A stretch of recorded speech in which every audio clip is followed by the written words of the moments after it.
Virus corona awal merebaknya itu by design atau by accident kejadiannya. Ada baiknya kita menjawab pertanyaan di awal ini. Corona saat ini ada karena sebuah grand plan rencana besar atau jadinya karena sebuah kecelakaan sehingga seluruh dunia kena wabah. Menjawab dengan memilih salah satu di antara keduanya akan melahirkan langkah yang berbeda. Jauh bedanya. Saya dari awal sejak Januari, sejak corona merebak di Cina, yang ternyata kata pejabat tidak masuk ke Indonesia, yang akhirnya masuk juga, yang membuat Pak Presiden sekarang kerja ekstra keras karena ketidakmampuan orang di sekelilingnya membaca ancaman. Saya sudah mengatakan corona by design. Bener deh, saya kasihan dengan Pak Presiden. Mukanya lelah, kerjaannya banyak, seakan-akan semua sekarang bertumpu pada dirinya. Setelah mengurusi kepulangan sang ibunda tercinta, langsung urusi negara. Kasihan beliau itu dan saya salut. Dia mengcover ketidakbecusan orang di sekelilingnya. Sebagai kepala negara, saya angkat topi untuk beliau. Saat ini, langkah yang dijalankan pemerintah disarankan oleh para pejabat-pejabatnya. Corona adalah pandemi kesehatan. Ini by accident. Ini seperti wabah Spanish flu di tahun 1918. Nanti juga ada obatnya. Oke deh.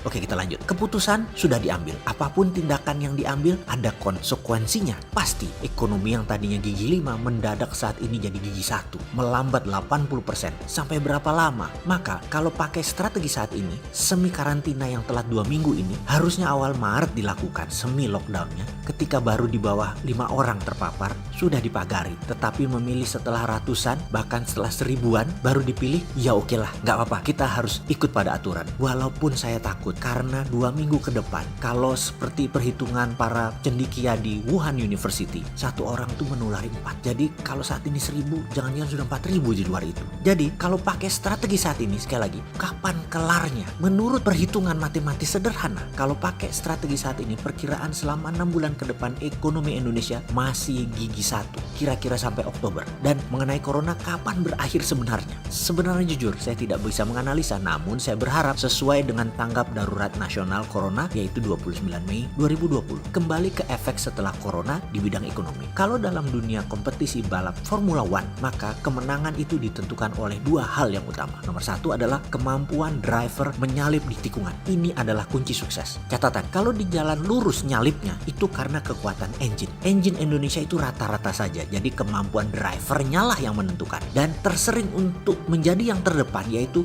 ambil kesempatan dengan berani di jalan berliku. Seperti saat ini, corona ini jalan berliku. Yang kedua adalah kabinetnya atau administrasinya atau tim manajemennya menentukan kapan masuk pit stop, isi bensin, ganti ban. Ini kunci penting kemenangan F1. Indonesia dengan corona saat ini memilih tidak masuk pit stop. Oke, kita lihat strategi tersebut. Lihatnya bukan 1, 2, atau 5 bulan lagi, tapi 2-4 tahun dari sekarang. Apakah Indonesia jadi yang terdepan atau masih ngekor terus bersama market leader? Kalau kita memilih tidak pit stop, apa yang akan kita lakukan untuk menyalip di tikungan? Prinsip saya dalam ekonomi adalah MMT. Pakar MMT banyak dipakai di Jepang saat ini karena sejak kebijakan Perdana Menteri Abe yang memprinting money cetak uang banyak, ternyata di Jepang tidak bisa membuat Jepang jadi inflasi. Dengan MMT, mereka berharap bisa inflasi sedikit. Jepang selalu deflasi. Warganya terlalu kuat nabung, terlalu kuat nahan uang. Hidup dengan strategi tahan uang dan tekan pajak, itu bernegaranya jadi tegang. Seperti pilihan pada saat ini di negeri kita yang tercinta ini. Sungguh, hidup dengan inflasi terkendali itu lebih fun. Ingat tahun 98 di mana semua daerah mendadak tidak tumbuh ekonominya. Provinsi Sulawesi Utara tumbuh, khususnya daerah Manado. Karena apa? Orang Manado masih happy-happy, masih spending. Dan spending itu membuat ekonomi berputar. Ekonomi tumbuh. Karena ada kata mereka, lebih baik kalah nasi asal jangan kalah aksi. Itu menolong pergerakan ekonomi. Mereka masih belanja, baku pesta, masih badendang. Jadi prinsip MMT itu bukan menahan peredaran uang, tapi mengguyur pasar uang. Ada inflasi, oke lah, jangan di atas 5% karena prinsipnya begini. Harga beras di Indonesia Rp15.000 per kilo yang premium. Yang beli hanya sebagian orang yang mampu. Di Jepang, harga beras premium adalah Rp80.000